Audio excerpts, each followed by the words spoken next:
लोकसभा निवडणुकीदरम्यान 1100 कोटी जप्त करण्यात आलेले आहेत। आयकर खात्याच्या कारवाईत रोख रक्कम आणि दागिने जप्त करण्यात आलेत। 2019 मध्ये ही कारवाई झालेली होती आणि 390 कोटींची जप्तीची कारवाई करण्यात आली आहे। गेल्या निवडणुकीपेक्षा यावेळी 182% जप्ती जास्त झालेली आहे। तर याबाबत अधिक बोलण्यासाठी आमचे प्रतिनिधी सुशांत पाटील आपल्या सोबत जोडले गेलेले आहेत। सुशांत, लोकसभा निवडणुकीदरम्यान 1100 कोटी जप्त करण्यात आलेले आहेत आणि 2019च्या तुलनेत यंदाची ही जप्त करण्यात आलेली रक्कम ही अधिक आहे।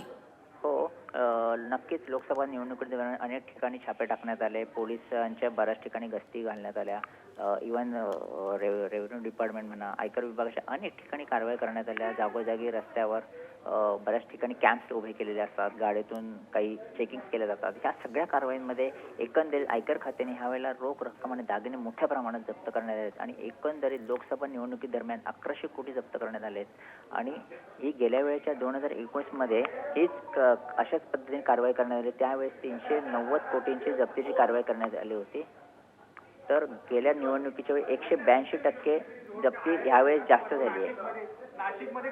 धन्यवाद सुशांत, तुम्ही दिलेल्या सविस्तर माहितीसाठी।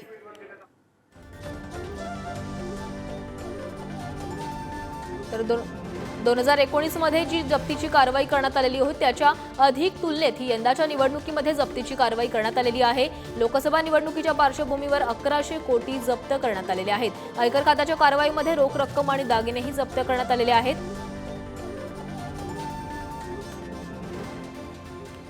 Thank you.